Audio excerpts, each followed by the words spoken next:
की टीवी में मुजाहिर वली आपको खुशामदीद कहता है। कम अज़ कम इस हद तक सस्पेंस या तजस्सुस ख़त्म हुआ कि अब से थोड़ी देर पहले प्राइम मिनिस्टर शहबाज शरीफ ने यह कहा है कि कल मैं सदर मुमलिकत यानी 8 अगस्त को ख़त लिखूँगा जिसमें उनसे कहूँगा कि वो असम्बलियाँ तहलील कर दें। ये सवाल अपनी जगह रहता है कि निगरां हुकूमत जो आएगी उसका वज़ीर आज़म कौन होगा। फिर ये जो डिजिटल मरदमशुमारी, हल्का बंदियाँ, हुकूमती इत्तेहाद में ये जो बिखरे हुए, ये दो बड़े सवाल मैंने कहा। एक तो बहरहाल अगर शहबाज शरीफ साहब ने कहा जो है यकीन कर लिया जाए, इसलिए कि वो खुद फरमा रहे थे अब से थोड़ी देर पहले कि कल हम अपने मुकम्मल होने के बाद हम कल सदर पाकिस्तान को मैं लिखकर भेज दूंगा कि असेंबली को तहलील कर दिया जाए और फिर इंटरिम गवर्नमेंट आएगी।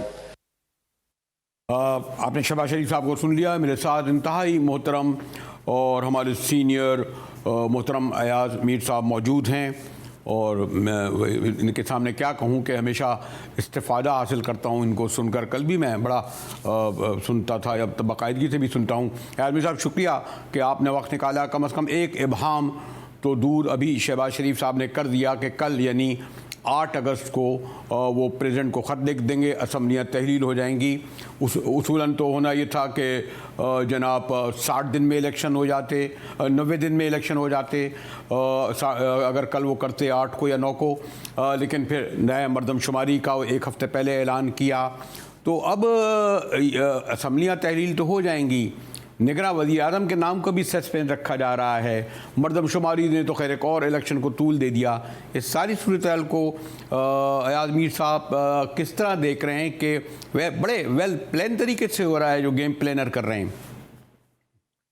जनाब, आपने फरमाया कि एक इबहाम दूर हो गया, यकीनन दूर हुआ, लेकिन कितने इबहाम जो हैं उनको जन्म दे दिया गया है। इलेक्शन जो है कब होंगे इसका नहीं पता। ये किसी नजूमी से रजू करना पड़ेगा या किसी खानका पे हाजिरी देनी पड़ेगी। किस अंदाज के इलेक्शन होंगे वो हम ना समझों को ना समझ नहीं है। उसमें वो कैसे इलेक्शन होंगे कि क्या कुछ आज़ाद होंगे दौड़ने के लिए और कईयों के हाथ पैर बांधे जाएंगे, ये हमें नहीं पता। शकूक व शुबहात बहुत हैं, लेकिन ये जो ममलकत खुदादाद है, माहौल इस किस्म का बना दिया गया है कि ज्यादा लब खोलने से भी दिल हिचकिचाता है। कुछ ज्यादा लंबी बात करें उस पे भी दिल थोड़ा सहम जाता है, कुछ बोल नहीं सकते।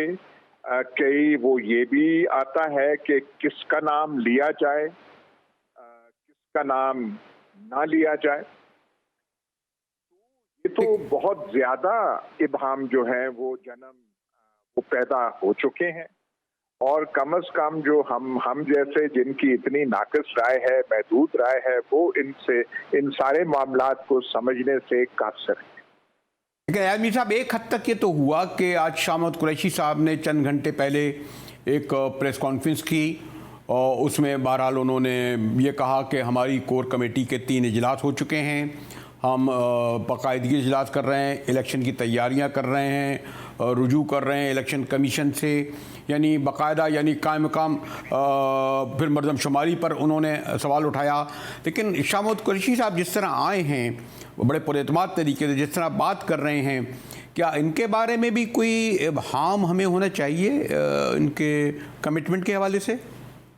नहीं, उसके बारे में मैं तो रायज़नी नहीं करना चाहता, लेकिन काश शाह महमूद कुरैशी साहब चीफ इलेक्शन कमिश्नर होते और सारे फैसले उन्होंने करने होते, फिर तो कोई बात थी। या उनकी निस्बत से ये शक दूर हो जाता कि इलेक्शन में हर एक कोई बराबरी का हिस्सादार होगा, किसी पे गैर जरूरी, गैर कानूनी, छुपी हुई रात के पहर में नाफिज की गई कोई कदगने ना होंगी। अगर उनकी जात से ऐसा तो फिर तो बात ठीक थी। अब वो अगर कहते हैं कोर कमेटी की 3 मीटिंग्स हुई हैं तो 3 और कर लें, वो उससे क्या हासिल होगा? उनके पास तो वो चीज नहीं है, इख्तियार और कुछ करने का जो सवाबदीद है वो तो और दीगर हाथों में है। उनके कहने से क्या है कि ये हम ये तासुर लें कि जी क्या वो भी इस खेल का हिस्सा बनना चाहते हैं? मेरा ख्याल है कि जब तक तमाम शवाहिद, पूरा एविडेंस ना हो तो ऐसे शकूक का इजहार नहीं करना चाहिए, क्योंकि सियासतदानों को वैसे भी इतना लान तान का सामना है। हम तो जब पाकिस्तान के मसाइल डिस्कस करते हैं तो और हम सब भूल जाते हैं, जिनके नाम लेने चाहिए वो हमारी ज़बानें ले नहीं सकती, तो हम कहते हैं सियासतदानों ने ये कर दिया, सियासतदानों ने इस मुल्क का बेड़ा गर्क कर दिया। तो मेरे ख्याल है जब तक वो सारी चीज़ें ना हों तो राय जो है वो थोड़ी रोकनी चाहिए। लेकिन फिर ये कैसे सियासतदान यार मीर साहब के जो इन सियासतदान हैं तो ये सब कुछ करते हैं। पीएनए जो है वो भुट्टो साहब के खिलाफ बनी थी, और बात है कि जिस दिन भुट्टो साहब को फांसी लग गई पीएनए इररिलेवेंट। अब आप ये नहीं समझते कि अब खान साहब अंदर हो गए, नाअहल हो गए, पीडीएम का काम भी खत्म हो गया, इररिलेवेंट हो गई? ऐसा ही है क्या? 1977 और आज के जो दौर है उसमें एक बड़ा कलीदी फर्क है। तब जो है डबल कैबिन इतनी मकबूल आम सवारी ना थी। तब जो होता था पुराने तौर तरीकों से होता था। अब जो है हम तरक्की की राहों पे क्योंकि चल पड़े हैं, तो ये जो डबल कैबिन और दूसरी सवारियों हैं, इसकी वजह से सियासतदान भी कोई एहतियात के ताबे ज्यादा हो गए। इतनी एहतियात तो वो जो ज़ियाउल हक की दौर था तब भी नहीं थी। उसके टारगेट एक पीपल्स पार्टी थी, एक उसके रहनुमा थे जुल्फिकार अली भुट्टो। पर ये जो सारा सियासत का मैदान जिसे हम कहते हैं इजहारे राय, इजहारे आज़ादी, बड़े बड़े रुस्तम और सोराब जो हैं, ये जो एहतियात के ताबे हो गए हैं। हमने तो बाकायदा जब ज़ियाउल हक साहब के ज़माने में बाकायदा सेंसरशिप हुआ करती थी। इससे मजीद मैं कुछ नहीं कहना चाहता। यार साहब, ये जो अभी आया कि डिजिटल मरदमशुमारी तो मई में मुकम्मल हो गई थी, उसके अगर नताइज उस वक्त दे दिए जाते, कैबिनेट मंजूर कर लेती, तो वो ये मरदमशुमारी भी हो जाती, हल्का बंदियाँ भी हो जाती, यानी कोई अचानक तो अगस्त नहीं आई, इलेक्शन भी हो जाते। इससे तो लग रहा है ना कि एक सब कुछ या तो ये समझते भी हैं कि, और क्योंकि जिस तरह आप कह रहे हैं कि हम लोग शायद अहमकों की जन्नती में रहते हैं या वो रहते होंगे, कोई दोनों एक तो बात होगी ना, कि वो इतना यानी इतने खुले तरीके से लोगों से कर रहे हैं कि भाई मरदमशुमारी हो गई। आपको एक हफ्ते पहले याद आया कि भाई नई मरदमशुमारी के तहत इलेक्शन होने चाहिए, फिर नई हदबंदियाँ भी होंगी, और जनाब इसे क्या ज़रूरी है कि इसी साल हों, अब मार्च में हो जाएंगे, फरवरी में हो जाएंगे। तो ये बड़े मुनज़्ज़म और तरीके से हो रहा होगा ना। जैसे मैंने कहा कि और समझें कि लोग बिल्कुल बेवकूफ़ हैं बेचारों में, रद्द-ए-अमल का इज़हार नहीं कर सकते, कह नहीं सकते। नहीं, जब आप रद्द-ए-अमल का इजहार नहीं कर सकते तो आप बेवकूफ तो ना होंगे ना। वो तो फिर आप दिलों पे शिकायत कर सकते हैं, वो आप जहनों पे तो नहीं कर सकते। आदमी इंसान देख तो सब रहे हैं। ये जो कल परसों जो इलेक्शन हुए हैं केपीके में, तो वहाँ सब देख रहे थे, और जो मौका मिला वहाँ पर्ची के जोर को आजमाया जा सकता था तो लोगों ने वहां पे आजमा लिया और हमने नताइज देख लिए। तो अब जो है यहाँ पे अब जो यहाँ हाँ जी, तो दिलों की बात है, जहनों की बात नहीं है। नहीं, ये जो आप इलेक्शन जिसका जिक्र कर रहे हैं जो पेशावर में हुआ, और यकीनन कुछ लोग, मैं एक साहब से कह रहा था कि क्या 20,000 वोट 15,000 में, जी 50,000 वोट पड़े थे, 20,000 इधर गए, ये हारी हुई नशिस्त थी। तो जिस तरीके से कुछ लोग कहते हैं कि खैर मिसाल नहीं देनी चाहिए कि ये इलेक्शन ही शायद ये एक ऐसा ट्रेलर बने जो इन लोगों के लिए जो पहले ही से इलेक्शन से खौफजदा और फरार होना चाह रहे थे, उन्होंने कहा होगा देखा जी ये तो एक डिस्ट्रिक्ट में ये हो गया रिजल्ट, आगे के लिए मैंने और इससे तो नुकसान हो जाएगा। तो बस जो फैसला करने वाले हैं वो इतने बेवकूफ नहीं, वो समझदार हैं। उन्होंने भी एहतियात की चादर जो है अपने गिर्द और अपनी पॉलिसियों के गिर्द जो है वो लपेटी हुई है। और इस वक्त तो आइन कानून सब उस एहतियात की ताबे है।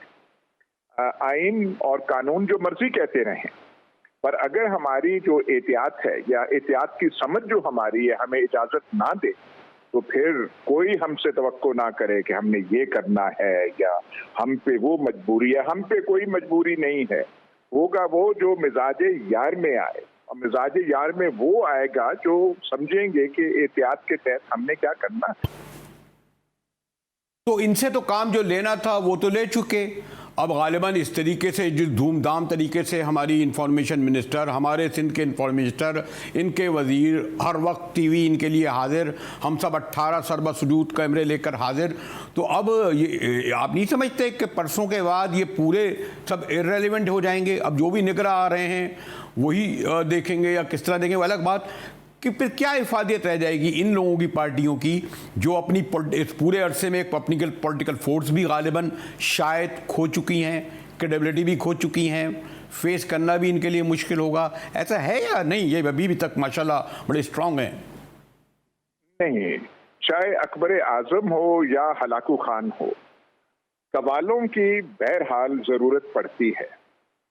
दरबार जैसी भी हो, चंगेज खान की भी दरबार हो, उसमें कवाल और मस्करे और ऐसे और नाटक करने वालों की जरूरत होती है, नहीं तो दरबारों की रौनक थोड़ी कम हो जाती। अच्छा, तो इनकी वहां रहेगी, ऐसी बात नहीं है। आपको एक ना एक कोई ना कोई शहबाज शरीफ की जरूरत रहेगी। मरियम औरंगजेब जो हैं, इनकी जगह कौन ले सकता है? वाह, जो ये जब जो राग जो ये सजाती हैं, कोई इसका कोई नेमुल बदल है? कोई नहीं। तो ऐसे आपको अता तारक जैसे चाहिए होते हैं जो आके वो टीवी की वो बात ही नहीं पूरी होती जब तक अता तारक नुमा साहिबाने दानिश वहां पे नमूदार ना हो। तो ऐसी लोगों की जरूरत रहती है। और अगर मैं ये इस तरह लूँ कि कल की बात को, क्योंकि वो तो तय किए हुए हैं कि जी कुछ लोग कहते हैं जी सदर जरदारी साहब, नवाज शरीफ प्राइम मिनिस्टर, यानी निगरां के लिए भी अब नाम शायद लंदन गए हैं। मुझे नहीं पता कि आईनी कानूनी क्या चीज़ें हैं कि जी पहले तो leader of the house opposition करते थे, सूबों में पहले बैठा रखा है, तो कुछ जो खैर सॉरी तो इतना जूनियर है, बच्चों की तरह है, गुफ्तगू तो अच्छी लगती। कुछ लगता है कुछ ये जो बिलाल भुट्टो जरदारी ने जो असम्बली में कहा, इसको कुछ इस बात में वजन है, इसको सीरियसली लेना चाहिए, या ऐसे ही कह गए वो कि वो हमारे लिए रास्ता छोड़े? नहीं है, क्या रास्ता छोड़े? एक लिहाज से तो बड़ी उन्होंने अक्लमंद बात की है, क्योंकि रास्ते आपके लिए साफ कर दिए गए, तमाम जो उसमें रुकावटें थी हटा ली गई। अब जो है आपको दानिश और सुखन के सबक जो हैं याद आ रहे हैं। ये तो बहुत अच्छी बात है कि वो कर रहे हैं, पर ये सारा कुछ जो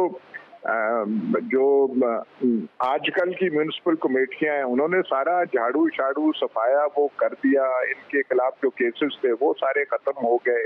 अब तो ऐसे पता चलता है कि दूध से भी ज्यादा कोई ताकतवर चीज है जिसमें वो नहा के बिल्कुल पवित्र हो गए हैं। वो अभी किसको याद भी नहीं रहा कि वो केसेस कौन से थे। मनी लॉन्ड्रिंग वगैरह तो अब वो जिक्र ही ज़हनों से निकल चुका है। तो ये अब आगे की राहें हैं, नए अदवार में हम जा रहे हैं। लेकिन हमें इसका जो नया दौर आ रहा है जिसमें हमने कदम रख दिया, इसके हमें जो आउटलाइन है, जो बड़े खदोखाल हैं, उसका हम अंदाजा कर सकते हैं। ये जो छोटी डिटेल है कि कौन इसमें मोरा होगा, कौन वहां पे जगह फिल करेगा, उसके बारे में हम सारी डिटेल्स नहीं जानते। चलिए मैं आखिर से आपसे ये भी चलते थे पूछ लूँ कि देखिए वो गालिबन 9,000 के करीब, 9,500 के करीब कहते हैं जी पुअर कारकुन जेलों में हैं, 102 को फौजी अदालतों में भेज दिया गया है, 37 खवातीन को मैं बड़ा इसलिए बहादुर कहूँगा कि वो खान साहब के जो करीब थे, वो इमरान इस्माइल, अली जैदी, पलापनी का क्या, वो तो एक प्रेस कॉन्फ्रेंस 24 घंटे की मार माशा, वो गालिबन 90 दिन से जेलों में 37 खवातीन हैं और कोई मामूली बात नहीं कि एक भी सुल्तानी गवाह नहीं मिला। और शायद ये सब चीज़ें इसलिए भी नहीं हो रही कि शायद अभी तक कोई मसूद महमूद नहीं मिला है, शायद इसलिए शायद ये पूरा मुकम्मल नहीं हो रहा काम। ऐसा है क्या?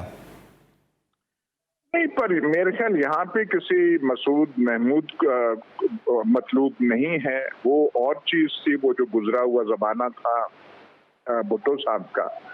अब जो है जो बस मेरे ख्याल कर रहे हैं वही काफी समझा जा रहा है। जहां तक आपने कहा कि 9 साढ़े 9 हजार अंदर हैं, वो तो आजकल ये फिगर डिस्कस ही नहीं हो रहा कहीं पे। वो स्टालिन ने क्या कहा था कि एक शख्स की मौत जो है वो ट्रेजेडी होती है, 10 लाख मर जाए वो तो एक स्टेटिस्टिक होता है। तो 1-2 आदमियों की गिरफ्तारी तो ठीक है, ट्रेजेडी होगी, 10,000 है तो ठीक है। हम ये कह देंगे कि इसमें मुबालगा है, कोई कह देगा नहीं इससे ज्यादा वो है, तो वो तो फिर स्टेटिस्टिक ही बन जाएगा और रहेगा। एक बात हम लोग बड़े यकीन से आमतौर पर कहते थे जब ज़रा आइडियलिस्ट होते थे, नहीं बिल आखिर फतह तो हक की होगी, सच की होगी और बिल आखिर जमहूरियत की फतह होगी। ये जो सूरत हाल है इसमें हम इसी तरीके से अपने जो क्या कहते हैं एकेडमिक रोमांस, इस तरह की बातें सब कर सकते हैं, फतह हक की, सच की, जमहूरियत की मुस्तकबिल में। मैं तो जसारत करूंगा और ये पूछने की मतलब हिम्मत करूंगा कि ये जो जिनके तखल्लुस हैं बरेलवी, बदायूनी, मलिहाबादी, गोरखपुरी, इनको सोचना चाहिए कि कहाँ से आपने शुरू किया था, ज़हनों में था क्या, आप में से ज्यादा क्या कहूँ। शुक्रिया एयाज मीर साहब, बड़े सीनियर सीजन जर्नलिस्ट। जैसे मैंने कहा कि एयाज मीर साहब गुफ्तगू करते हैं और बिटवीन दी लाइन ही आप देख लें उसमें क्या क्या कह गए, गालिबन सब कुछ कह गए। ख़ास तौर पर जो आखिरी सवाल जिसका मैं जवाब जाना चाह रहा था वो भी उन्होंने दे दिया। ब्रेक के बाद जाएंगे तो गुफ्तगू करेंगे ख़ास तौर पर इलेक्शन के हवाले से कि वो जो मशरूत कर दिया गया है मरदमशुमारी के हवाले से। हमारे साथ रहिएगा, मिलते हैं ब्रेक के बाद।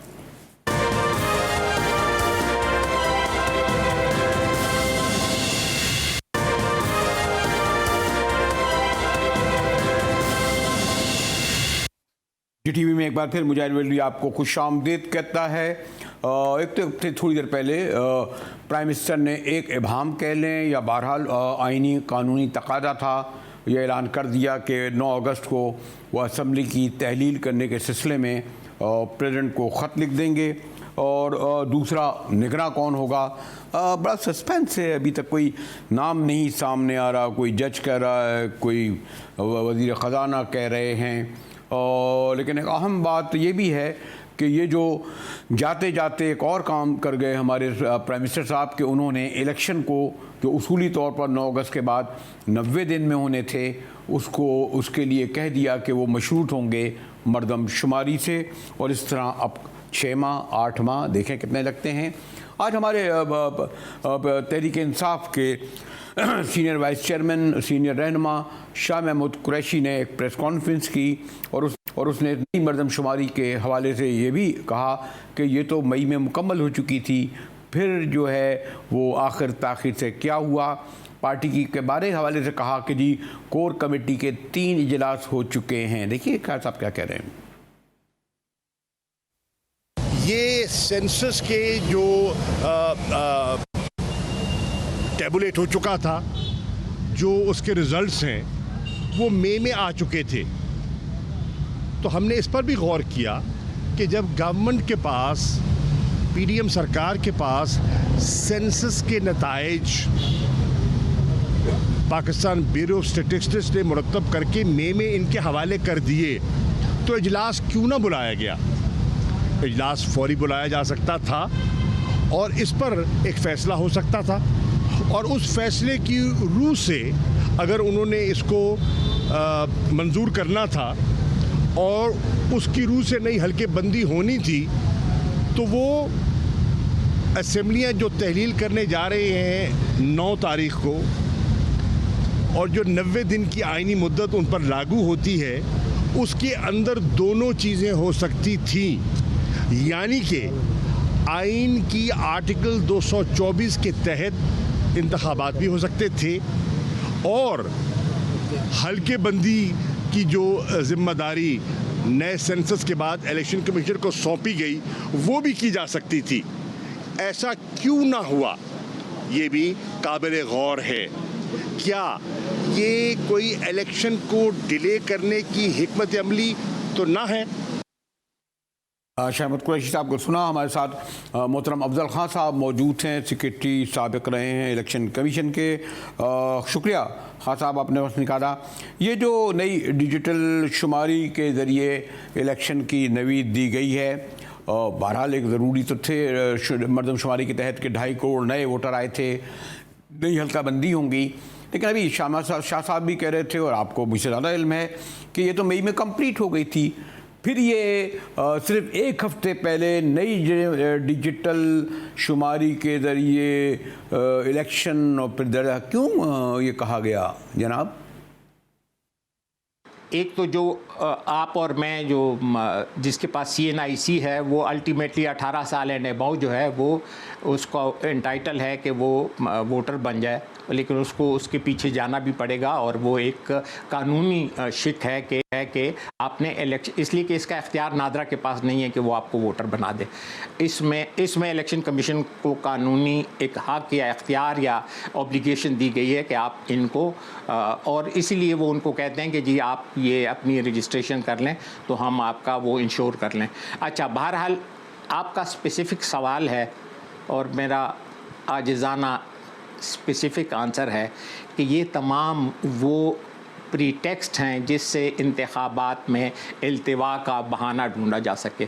मुजाहिद बरेलवी साहब, बहुत अफसोस है कि जो लोग इक़्तिदार के मज़े लूट रहे हैं और अवाम महंगाई, तबाही, बर्बादी या जो भी है या खुशहाली उनकी तरफ से देख लें, वो उनको 5 साल में आइन ने एक हक दिया है कि आफ्टर 5 ईयर्स, उससे पहले भी असेंबली अगर तोड़ी जाएँ तो है उनका हक, तो वो अपना वोट का हक इस्तेमाल करना चाहते हैं और वो बेताब हैं। जबकि आप दूसरी तरफ इक़दामात देखें, सारी दुनिया डिजिटलाइज हो गई है और यहाँ पे जो डिजिटल तरीके से इलेक्ट्रॉनिक वोटिंग मशीन थी उसकी लेजिस्लेशन को इन्होंने ख़त्म कर दिया, फिर ओवरसीज़ पाकिस्तानियों का वोट इन्होंने ख़त्म कर दिया।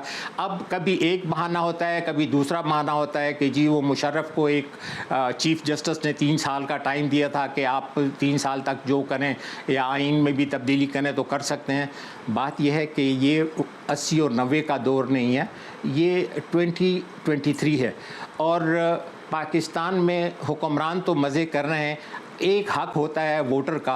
अब आपको पता है कि 14 मई से जो खैबर पख्तूनख्वा और पंजाब की असम्बलियों का वोटर है जो पाकिस्तान का 64% बनता है, उनका वोट दे हैव बीन डिसएनफ्रेंचाइज्ड, उनका इस वक्त राय शामिल ही नहीं है इस पूरे सिस्टम में और किसी के कान पे रूह नहीं।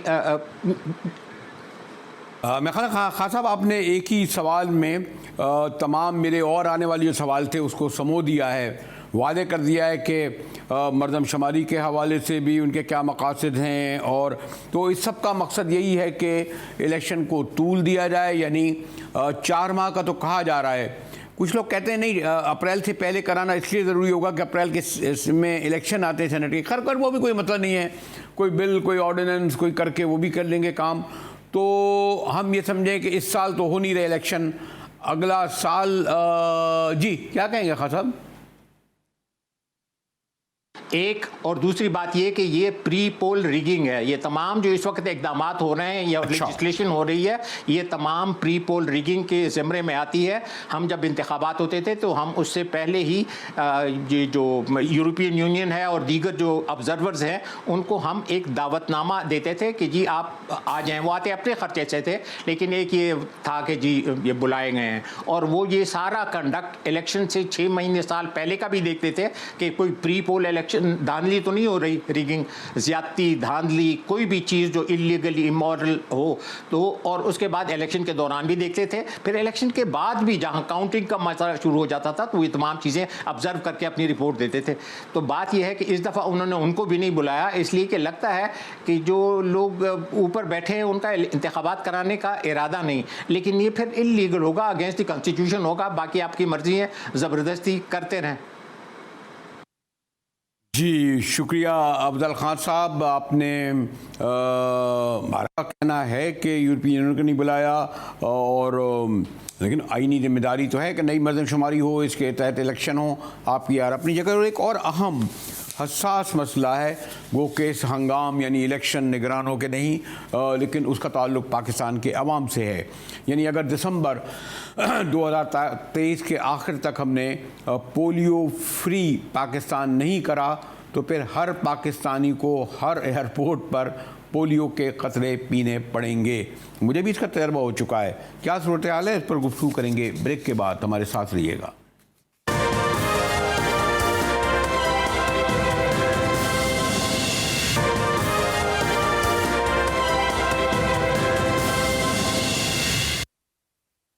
टीवी में एक बार फिर मुजाहिद बेलवी आपको खुशामदीद कहता है।